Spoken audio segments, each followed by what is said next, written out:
तक यहाँ खातिबा ये हवा कितनी चल चुकी बहारों से पूछो, ये हवा कितनी चल चुकी बहारों से पूछो, ये लहरें कितनी चल चुकी किनारों से पूछो। बाराती क्या जाने दुल्हन की बातें, बाराती क्या जाने दुल्हन की दिल की बातें, दुल्हन कितनी सिसकी है दुल्हा से पूछो, दुल्हा से पूछो। अब यही तारतम्य में आप सब बानी दिल के बढ़ावतानी हम सीधे ले चलब माननीय राष्ट्रीय अध्यक्ष जी के पास। जे बा सब बोली हमनी के भागे वाला नहीं खींचा, लेकिन राष्ट्रीय अध्यक्ष जी कुछ ऐसा नया आप सबके चीज बताए। यहाँ के हर जगह अंतर्राष्ट्रीय हमनी के संगठन बामारी से हर देश से आवता, तो यहाँ के पल पल के अपडेट करे नी, हमनी के भेजे नी, तो काहे ना हमनी के यहाँ से सुनी जा आ सब आपो जानी। यही के साथ एक बार जोर से ताली बजा दी है सब खातिर, ऐसे कि मानो जब जोर लगावे ले पत्थर पानी बन जाले। ऐसे हमनी के धारा दिशा बदले के बाद तब भोजपुरी के कुछ हुई। तो माननीय राष्ट्रीय अध्यक्ष जी नरसिंह क्योंकि मुख्य अतिथि विशिष्ट अतिथि जी उपस्थित बानी, लेकिन हमार एक मिनट संबोधन उचित बात है।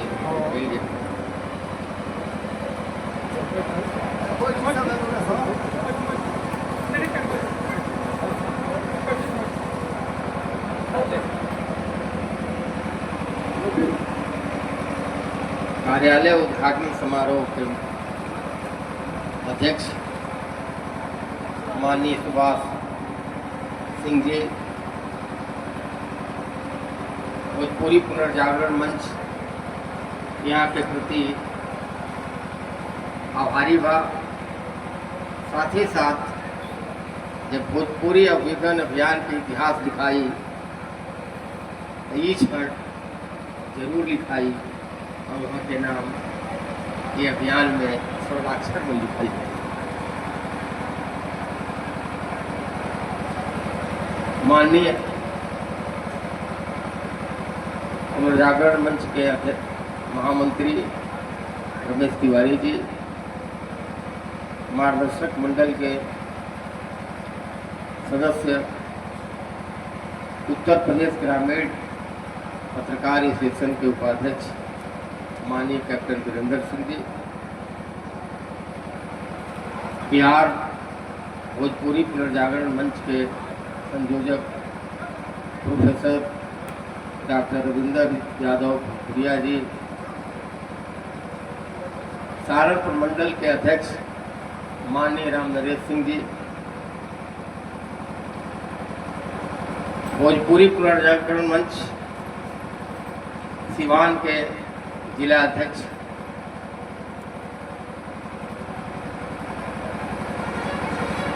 राजेश सिंह जी,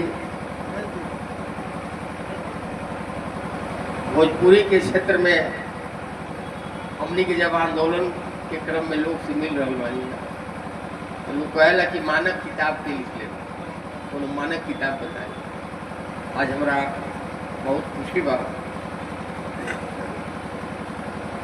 सुखनंदन जी एक वैसा धरोहर हमने के दे दिले बानी कि हमने की कहीं भी वो के ले आके प्रस्तुत करके भोजपुरी के गौरव बढ़ा सके। वहाँ के मंच की तरफ से, व्यक्तिगत रूप से, अपनी तरफ से साधुवाद दे रहा हूँ, धन्यवाद दे रहा हूँ।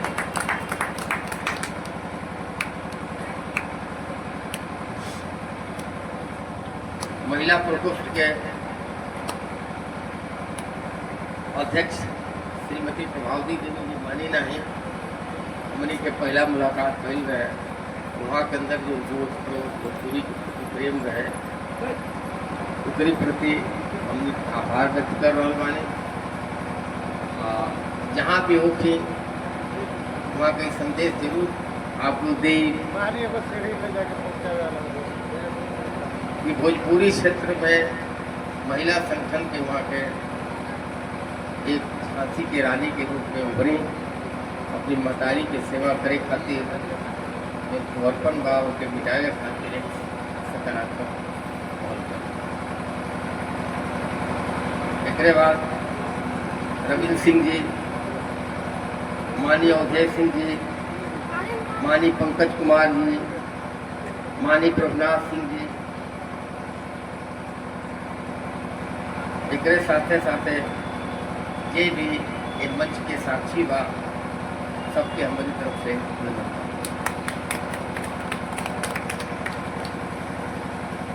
आज के क्षण हमने खातिर ऐतिहासिक क्षण बा।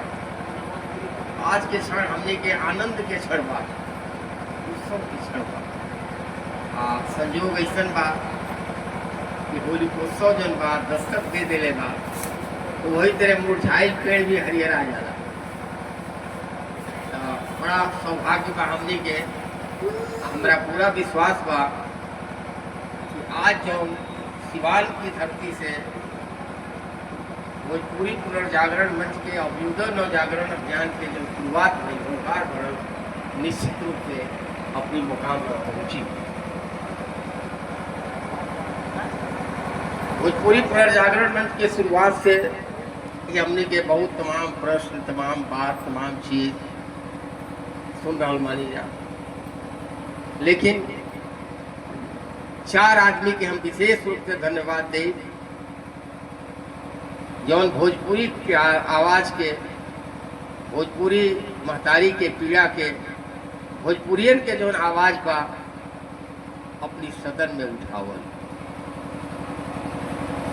पहला नाम बा रवि किशन जी, गोरखपुर के सांसद। वहाँ के गैर सरकारी एगो विधेयक पेश कैनी। अब का भाई हमने के देखी जानत, लेकिन ठंडा मस्ता में पड़ गए, लेकिन कैनी है अपन फर्ज निभौनी। दूसरा प्रयास, भोजपुर जिला में वो संदेश लोकसभा क्षेत्र बा, ओकर माले के विधायक सांसद बानी सुदामा प्रसाद जी। वहाँ के शून्यकाल में भोजपुरी के संवैधानिक मान्यता देवे खातिर वहाँ के लिखित प्रतिवेदन प्रस्तुत कइले। वो प्रतिवेदन बहुत ही मार्मिक बा, व्यवहारिक बा, तथ्य संगत बा। हम करीब करीब सबके ग्रुप में दे दिले रहे। यदि आप लोग नहीं देख ले तो फिर हम ओके भेजें। तीसरा कदम, सलेमपुर के सांसद जी के हम आभार व्यक्त करब कि दृढ़ता के साथ निर्भीक होके अपनी राजनीति से ऊपर उठ के भोजपुरी माटी के सपूत फैले के फर्ज वहाँ के अदा करिए। आ भोजपुरी भाषा के संवैधानिक दर्जा देवे खातिर सदन में आवाज उठौली। अगला कदम, जस्ट 15 दिन के बाद उत्तर प्रदेश के माननीय मुख्यमंत्री आदित्य योगीनाथ जी 4 गो भाषा के विधानसभा में ओजा के लोग अपनी बात के कह सकेला। एक आधिकारिक स्वीकृति मिलल, जोने में भोजपुरी के स्थान तीसरा पर बा। हिंदी बा, ब्रज बा, ओकरे बाद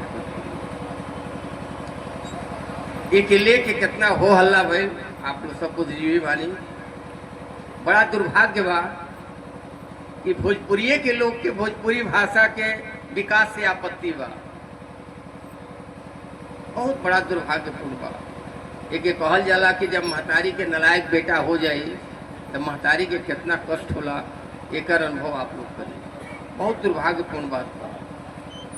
देखें, जो भाषा होला वो राजनीति से, धर्म से, संप्रदाय से, ऊंच नीच से, जात से सबसे ऊपर उठ के होला। ओकर रक्षा सब आदमी के करे की चाहिए।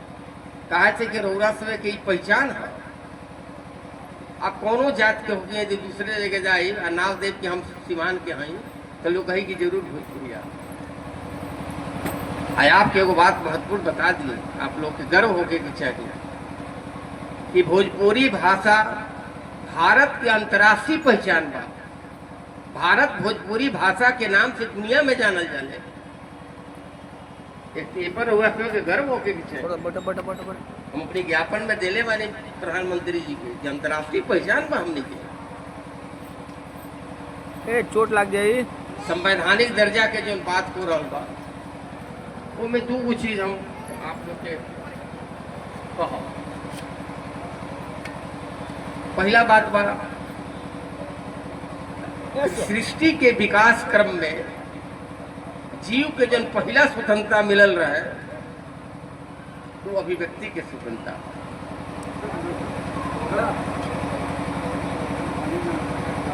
ये नैसर्गिक स्वतंत्रता है, ये केहू आदमी के बनावल स्वतंत्रता ना है।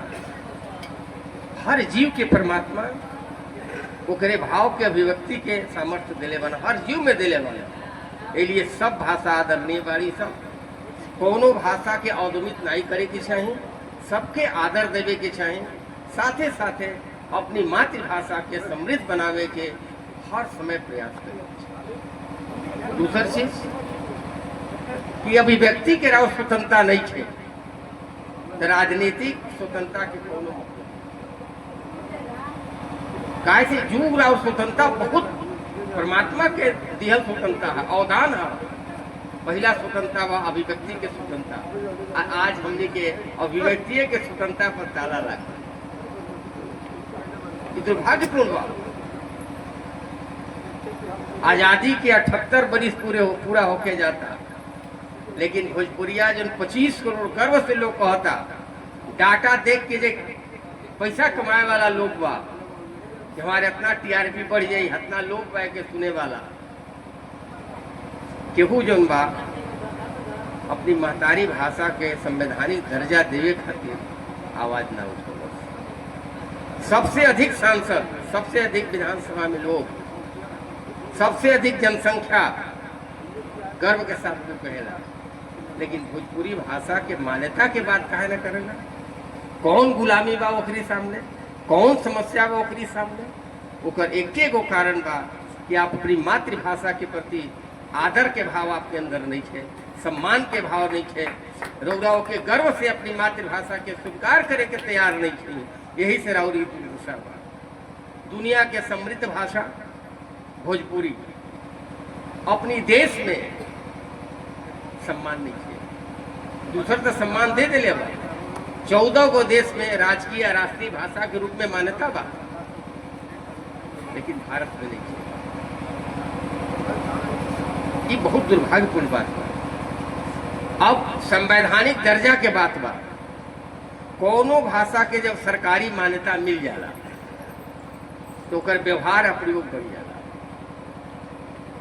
और जब व्यवहार प्रयोग बढ़ जाए ओकर तो हमें समृद्धि आ जाएगी, वो मरी ना ही। तो कोनो भाषा के अवदमित करे खोखे तो सरकारी मान्यता से ओके पीछे दिक्कत। सरकारी मान्यता न दें, वो अपने आप कुछ दिन के बाद मर जाए, बिला जाए। हजारों हजार भाषा ये दुनिया के मृत प्राय हो गई सब, खाली सरकारी मान्यता के अभाव में। काहे रुआ लिखब, काहे पढ़ब। ये लिए हमने के अपनी मातृभाषा के संवैधानिक मान्यता जो बा, सम्मान बा, वो हमने के पुरानियन के अधिकार है, हमने के धार्मिक दायित्व बा।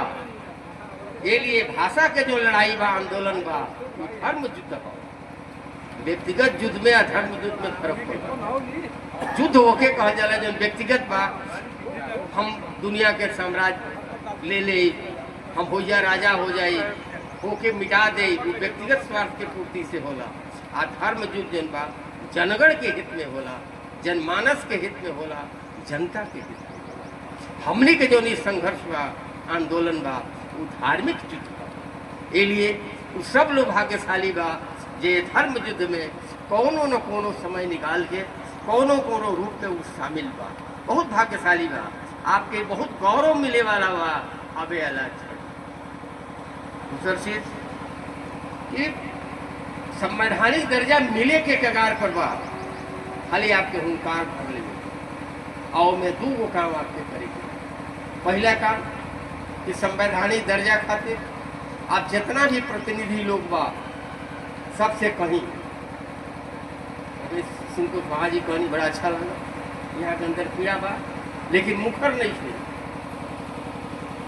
ये बात की वो सोची विजय लक्ष्मी जी भोजपुरी में जिए नहीं, मरे नहीं, सुते नहीं, भोजन करे नहीं, लेकिन यहाँ के मुखर नहीं थे। मुझे का मजबूरी बा, ये मजबूरी के समझे के चाहिए। आई है मजबूरी बतावे खातिर हम सिवान में आयल बानी। मजबूरी ई बा कि कोनो नेता के ताकत ओकर जनता हो, ओकर फोटो। यदि रौरा उनके ताकत दे कि भोजपुरी की आवाज उठाई, पार्टी निकाल दी, तब वो रुआ के हम सांसद बनाई, तब वो हम रुआ के विधायक बनाई। यहाँ के दूना जोर लगा के संवैधानिक दर्जा खातिर सब आवाज उठाई। तो रौरे जन बा उदास पड़ल बानी, गिरी पड़ल, यही तो भाषण रैली से थोड़ा हुई। एकरे खाते हर प्रतिनिधि के आप कहीं कि भाई भोजपुरी में आपके बोले के बा, आवाज उठावे के बा, ना उठेगा तो तारा माला लेके हम तोरा बता रहा हूँ। हम मानत नहीं कि हमारी वोट से तू हर जितवा ना, लेकिन हम तो आप समर्थन ना। जब ये तरह की जागृति आई अपनी महतारी भाषा के प्रति, तो निश्चित रूप से सब लोग आवाज उठावे तो मजबूर हो जाए कि लोकतंत्र जनता होकर ताकत बा। तो मजबूरी यह बा कि रौरा उनके मजबूर नहीं ठीक करत, वोट दे देता नहीं, जश्न मनावता, रौरा के हमरा के भुला जाता। एकरे प्रति जागरूकता करे के बाद दूसरा बात सरकारी रिकॉर्ड होके तो जनगणना में जरूर वह मातृभाषा के आलम में भोजपुरी लिखी। हवा में लोग कह रहा कि 25 करोड़ बा, लेकिन कागज में 11 के जनगणना देखी 11 करोड़ बा, कोनो कोनो रिपोर्ट में 6 करोड़ बा। एक पूर्ति करिए, यदि 25 करोड़ बा तो 25 करोड़ बा, आखिर में वो गई कहाँ? जनगणना तो सबके होला, वोटर लिस्ट थोड़े है। ये चीज के रउआ के अपने दिमाग में बैठा के आगे लेके चले। यही से जन जागरण के जरूरत है। हमने के जो संघर्ष कोनो राजनीतिक नहीं है। तीसरी बात कि कोनो क्षेत्र के जो मातृभाषा होला ओकर अस्मिता होला, ओकर पहचान होला, ओकर संस्कृति होला। भोजपुरी हमार भाषा ही ना है, हमार संस्कृति है, हमार पहचान है, हमार अस्मिता है। एक ही बचावल आपके फर्ज बा। आपके संस्कृति के अंग्रेज थोड़े बचाइए, आपके संस्कृति के मैथिली थोड़े बचाइए। आप ओकर जिम्मेवार बानी, आप ओकरी भी धरती में खातानी, पियतानी, बड़ा होतानी, अवसर बानी, ओकर ऋण बा कि ना? जन्म के समय से जो ने भाषा में आप आगे बढ़ले बानी, अंग्रेजी नहीं आप कहीं के विद्वान हो जाएंगे, लेकिन वही हिस्सा से बुनियाद आपके बनल बा। ओकरे प्रति और ऋण बा कि ना? कोनो दायित्व बा कि ना? वो दायित्व के निर्वाह करी। एकरे खातिर हमने के जाइल बन जा। आ एक और बात बता दी, दुनिया में भारत ही एक ऐसा देश बा जौन जनगण के भाषा बा बोले वाला, पढ़ाई के भाषा नहीं है, शिक्षा के माध्यम नहीं है। दुनिया में आप इतिहास देखिए, सब में पढ़ल लिखल बा। भारत ही ऐसा देश बा जौने के मातृभाषा जनगण के जो भाषा बा वो शिक्षा के माध्यम नहीं है। बहुत बड़ा दुर्भाग्य बा, बहुत बड़ा दुर्भाग्य बा। आप जापान में चल जाइए, जापानी सीखब साल भर तब रुका के इंजीनियरिंग पढ़ावल जाएगी। और हमारी मातृभाषा के जो सामर्थ्य बा, वो सामर्थ्य बा कि इतना संघर्ष के बाद भी 7वीं शताब्दी से लेके अब तक भोजपुरी भाषा संघर्ष कर रहल बा, औद्यमित करे के प्रयास कर रहल बा, लेकिन वो अपनी मूल के पकड़ ले बा। काहे मूल के पकड़ ले बा?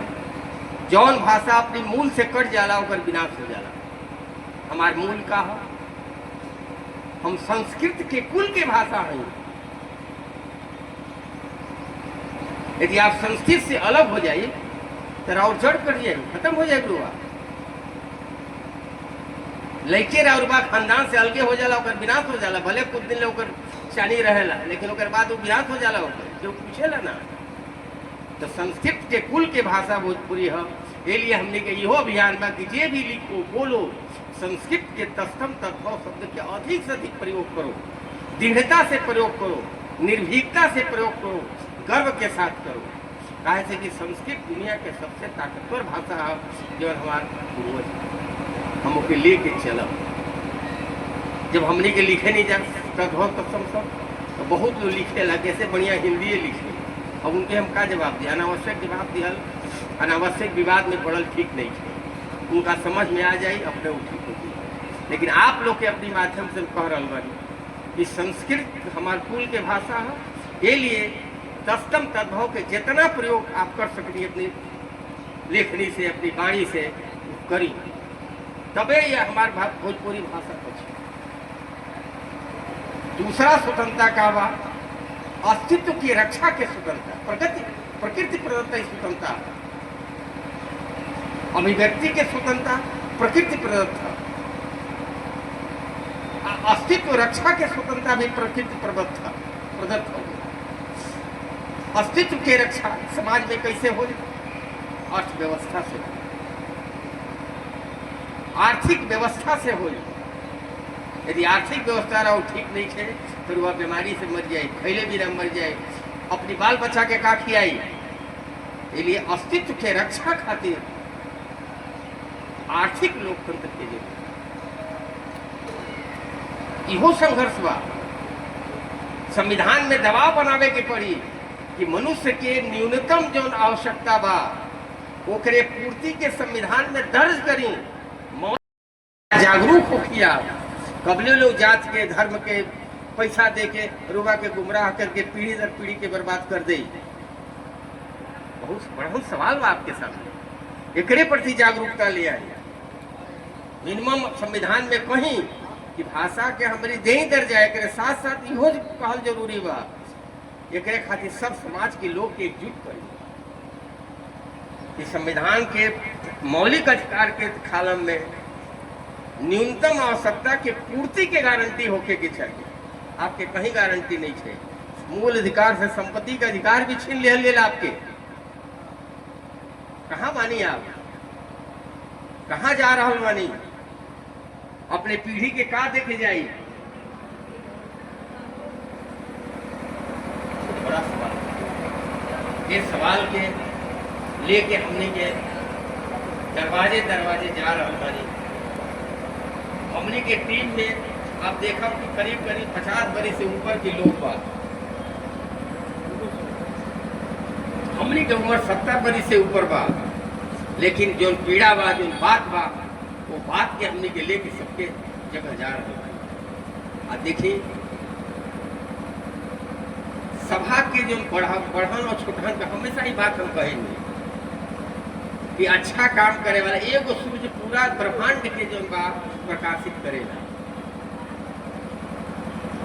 यदि करोड़ों सितारा बा, तारा बाड़ी सब तो सहयोग ना होगा। तो एक आदमी काफी बा। आई तो धरती देश में कोनो क्रांति के बुनियाद यदि कहीं से पड़ल बा तो बिहार की धरती से पड़ल बा, सारण की धरती से पड़ल बा। जे अपना के समझत रहे कि हमार सूरज ना डूबी, ओकर सूरज यही सारण बिहार के धरती डुबा दिलस, उनके सूरज डुबावे के मजबूर कर दिलस। अपनी धरती के गौरव के बारे में आप इतिहास पढ़ी। जौन भोजपुर क्षेत्र बा, उत्तर प्रदेश के 17 जिला और बिहार के 9 जिला, एक गौरवशाली इतिहास के आप देखिए। कबो क्षेत्र गुलाम नहीं थे रहल, चाहे मुगल आइलन चाहे अंग्रेज आइलन। इतिहास पढ़ी, कबो गुलाम नहीं थे भइल। अपनी स्वतंत्रता के सम्मान के साथ लड़ाई लड़ने बाद, लेकिन वो अंग्रेजी के प्रधान वो का अधीनता स्वीकार अंग्रेज के नहीं के, मुगल के अधीनता स्वीकार नहीं के, बहुत नुकसान सहले बा। उसके बाद भी इस स्वाभिमान के साथ अपनी धरती के केहू के हवाले ना ओकर हुआ वंशज है। वो धरती के आप माटी के आप अनाज खा रहा बानी, पानी पी रहा बानी, आपके अंदर गौरव कहानी के जागे किस तरह। दूसर से हमारी संस्कृति के बात बा। हमारी संस्कृति इतना पवित्र बा कि दुनिया के लोग के समेट लेलस। बौद्ध आयल, जैन आयल, मुगल आयल, ईसा मसीह सब लोग आये धरती पर, सबके अपना ले। लेकिन आप जो मौलिक जो संस्कृति बा ओके ना दफनौल, ओके बचा के रखना।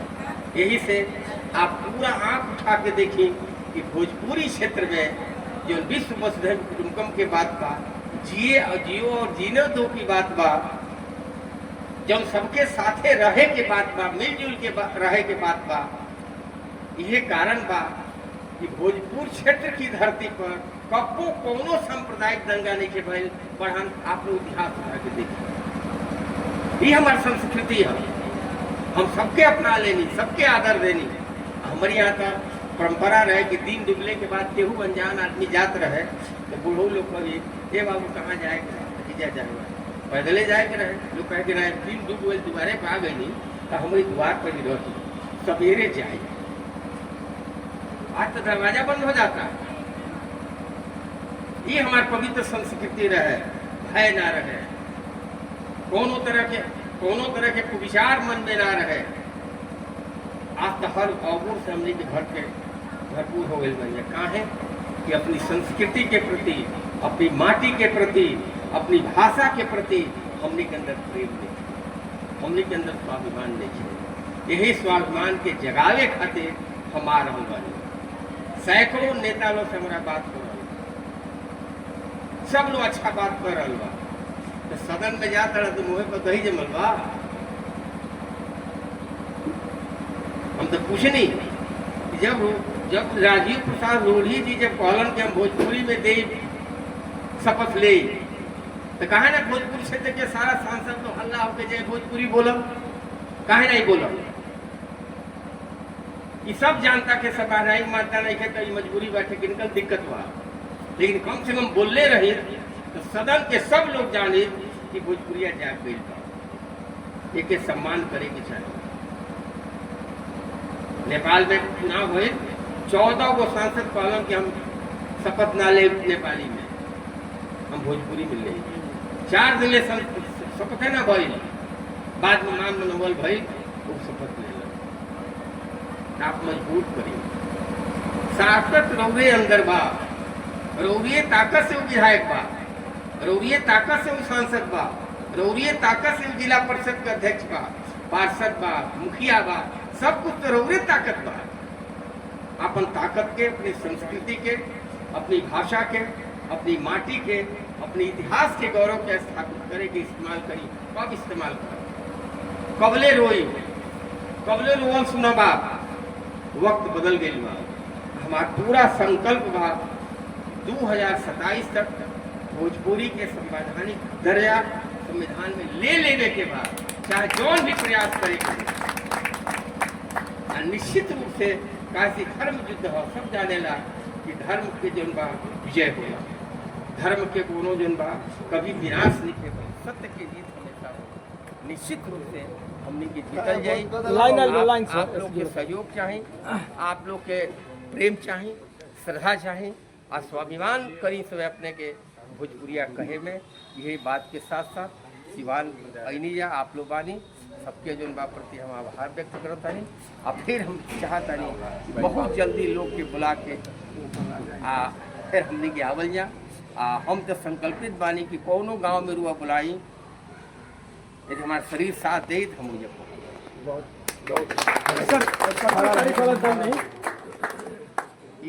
संकल्प लेनी है यहाँ के सब लोग के बोले के बाद 17 तारीख के जय भोजपुरी।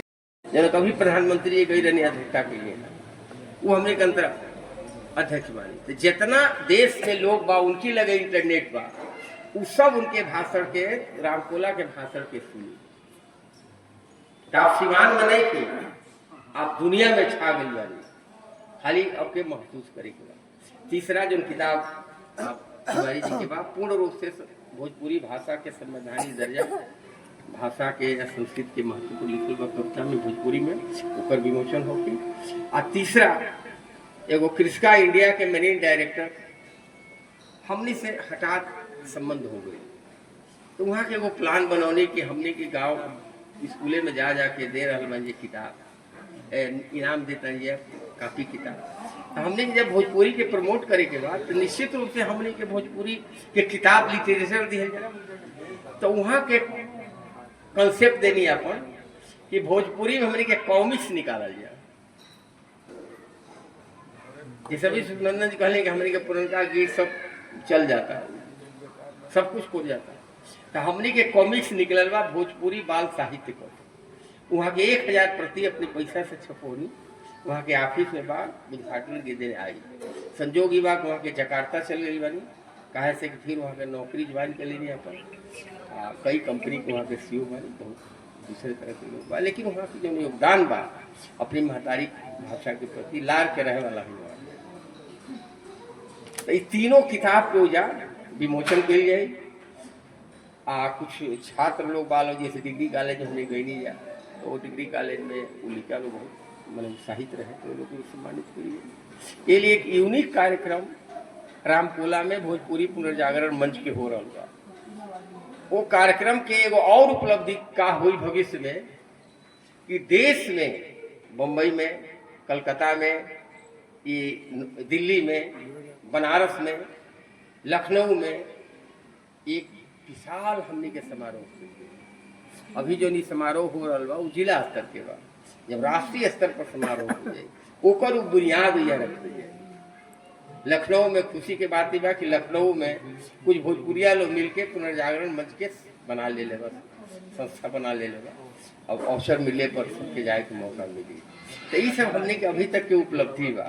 तो आवाज बुलंद हो रहा बा। भोजपुरी पुनर्जागरण मंच के आंदोलन के पहले केहू सदन में ना बोलत रहे। सुदामा प्रसाद के जो गुरु रहे अवधेश, उनसे हमारा संपर्क है। हमारा बहुत खुशी हुई कि चेला कम से कम अपनी महतारी भाषा के प्रति आवाज तो उठे। तो हमने के बहुत गति से बढ़ रहा बन गया। आप लोग भी एगो काम खाली आप लोग के करे के बाद, जैसे मान ली 1 कप चाय और वह मान ली 4 कप चाय पी रहा बनी, कोनो रचनात्मक काम करे खातिर वह के रचनात्मक कार्य करे के पड़ी, मतलब जैसे कुछ व्यवस्था बनावे के पड़ी। हमारे यहाँ पुराना जमाना में खाना बने तो मेहरारू मुठिया निकाल के गगरी में रख दे। कोनो ऐसा समय आ जाएगी कि हमारे घरे खाना अनाज ना रही, मेहमान आ जाए, कब कर तो उहे मुठिया निकाल के बना के लोग सेवा कर देते रहे। ये सोच देखिए हमारी धरती के, ऐसा सोच कोनो संस्कृति में नहीं है भोजपुरी क्षेत्र के छोड़ के। आप पूरा अध्ययन करके देखिए, 1 कप चाय के दाम 10 रुपया बा। यदि वह 5 कप चाय पियत रहनी है, 1 कप कम कर दी महतारी के नाम पर, भाषा के नाम पर, अपनी संस्कृति के नाम पर, अपनी माटी के नाम पर। यदि सब भोजपुरिया जे भी जुड़ल बा, यदि ये संकल्प ले ली तो हमने के दिल्ली पहुंचे में, मॉरिशस पहुंचे में हमने के देरी नहीं है। इतने करे के बाद तो 3 गो काम करे के बाद, पहला काम अपने सांसद विधायक जे भी प्रतिनिधियों को मजबूर करी कि भाई तू भोजपुरिया हुआ, हम वोट दबे दे या हमारी महतारी के भाषा के जो संवैधानिक दर्जा करबो, मातृभाषा लिखम भोजपुरी में, मतलब कॉलम में। और तीसरा चीज कि संकल्पित हो जाए, एक को गोलक खरीद नहीं सके, माटी के चाहे कागज के चाहे डिब्बा के, साझी के जब कहीं से घूम फिर के आई तो 1 कप चाय के दाम वही में गिरा दी। आज रविंदर जी कि भाई सिवान में आनर प्रखंड में चले के बाद तो वही पैसा से तेल भरा दी, 4 नाश्ता कर लिया, जाके आनर में मीटिंग करा। इतना दबाव में जिए कि केहू की जरूरत नहीं है, खाली थोड़ा सा योजना बना के आगे बढ़े के बाद यदि ऐसा सब करब, हमने के दिन दुना रात चौगुना जमात बढ़ रहा। यही से हम कह रहा बानी कि हालात से हम डरे वाला नहीं थे, हालात से हम डरे वाला नहीं थे। यदि आज रौरे पक्ष में हवा बा तो काल तूफान हमारी पक्ष में हो। यही बात के साथ आप लोग के नमन कर रहे हैं, आप आगे कर रहे हैं।